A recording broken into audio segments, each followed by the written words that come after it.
L'honorable député de la Salle-et-Mar. Merci beaucoup, Monsieur le Président. Monsieur le Président, il y a environ 15 ans, cette Chambre adoptait 3 projets de loi essentiels à la protection de notre patrimoine collectif. La loi sur les parcs nationaux du Canada, la loi concernant les aires marines de conservation et la loi sur l'Agence Parcs Canada.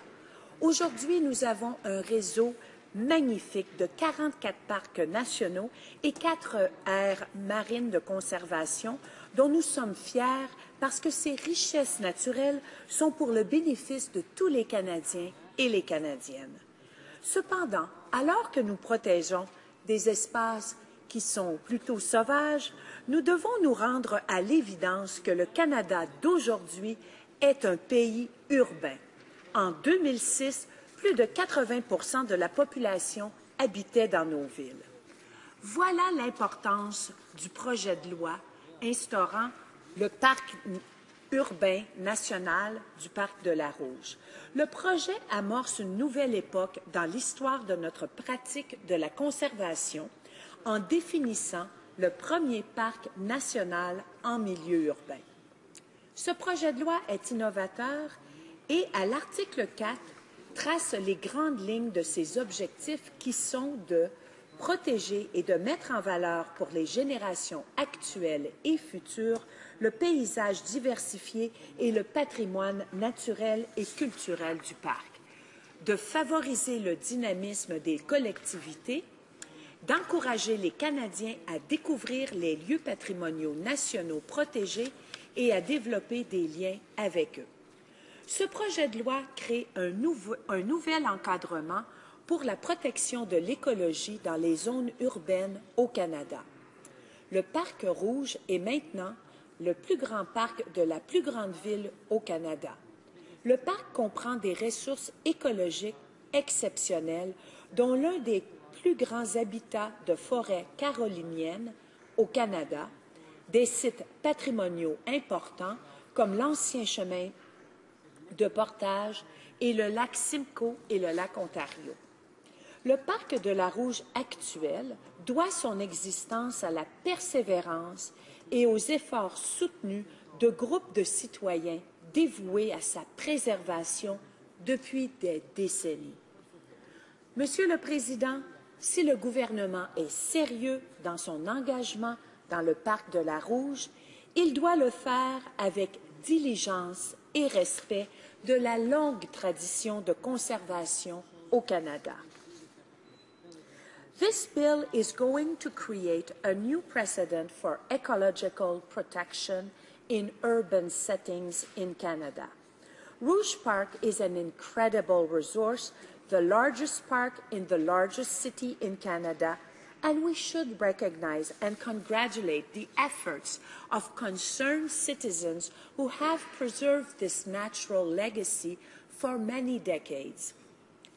We have to do justice to their efforts, and if the federal government plans to take responsibility for the park that they have fought for, it must do so carefully and correctly. We now have many prominent organizations who have worked with the park, who have signed a letter recently opposing this bill as it exists today, including the David Suzuki Foundation, CPAWS, CPAWS, Nature Canada, and Friends of the Rouge Watershed. The provincial government of Ontario has expressed that they will refuse to contribute their lands to a park governed by the provision of Bill C-40. Compte tenu de l'importance du mandat de créer le premier parc urbain national, je réitère l'importance de bien le faire. Le projet de loi C-40 soulève des préoccupations sur certains points, principalement en ce qui concerne les priorités du ministre par rapport à la conservation. Dans C-40, celles-ci sont différentes que ceux dans le cas d'un parc national. Dans C40, le ministre, et je cite, « prend en considération la protection des paysages culturels et des écosystèmes naturels du parc, la préservation des espèces sauvages indigènes de celui-ci et le maintien de la santé des écosystèmes. » Prend en considération. Par contre, dans le cas d'un parc national, la première priorité du ministre consiste à préserver l'intégrité écologique du parc par la protection des ressources naturelles et des processus écologiques. Si on accepte un modèle qui dorénavant protégera l'écologie dans les milieux urbains, on doit assurer que la protection écologique est une priorité réelle et non pas laissée aux aléas des volontés d'un ministre.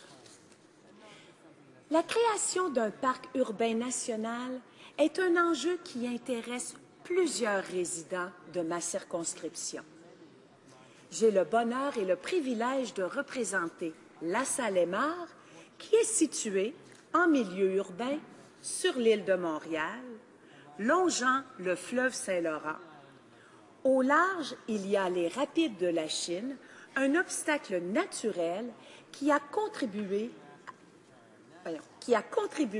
à la création du canal de la Chine, le berceau de l'industrie au Canada, et de la voie maritime du Saint-Laurent, la deuxième en importance au monde. En plus de son importance historique, les rapides de la Chine comprend 50% de la fraie des poissons d'eau douce du Saint-Laurent.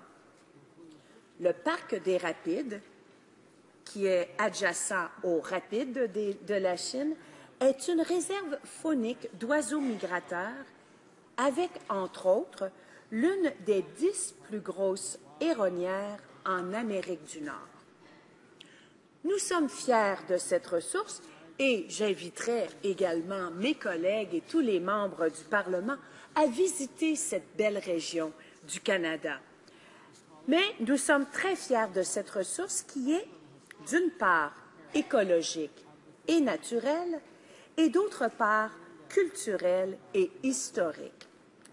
De l'établissement des Premières Nations à l'industrialisation. Le mois passé, j'ai organisé un forum sur l'avenir de notre fleuve, nos rapides et notre canal, où plus de 120 participants sont venus échanger. C'est pour vous faire valoir l'importance qu'a la création d'un parc comme celui de la Rouge, un parc en milieu urbain. Et, Monsieur le Président, lors de ces échanges, nous avons parlé de l'importance de ces joyaux qui sont situés en milieu urbain au Canada, des sites d'une beauté naturelle exceptionnelle, mais également des sites qui font partie de notre patrimoine historique. Et comme ceux-ci que nous découvrons dans le parc de la Rouge, mais également ceux qui sont situés dans ma région, dans LaSalle-et-Marre. Également la proximité justement de ces sites exceptionnels qu'il nous faut conserver et valoriser, la proximité des milieux urbains, des citadins qui pourront être à même de visiter ces sites pour s'y rendre très facilement, soit en transport en commun, à pied ou à vélo, et où il y aura des ressources expertes qui pourront faire en sorte de les interpréter. Alors, Monsieur le Président, je prends très au sérieux la création d'un parc urbain national comme celui du parc urbain national de la Rouge. Et je réitère toute l'importance de retrouver dans le projet de loi C40 de solides balises afin de ne pas seulement considérer la protection des paysages et la préservation des espèces, mais de réellement en faire une priorité. Merci, Monsieur le Président.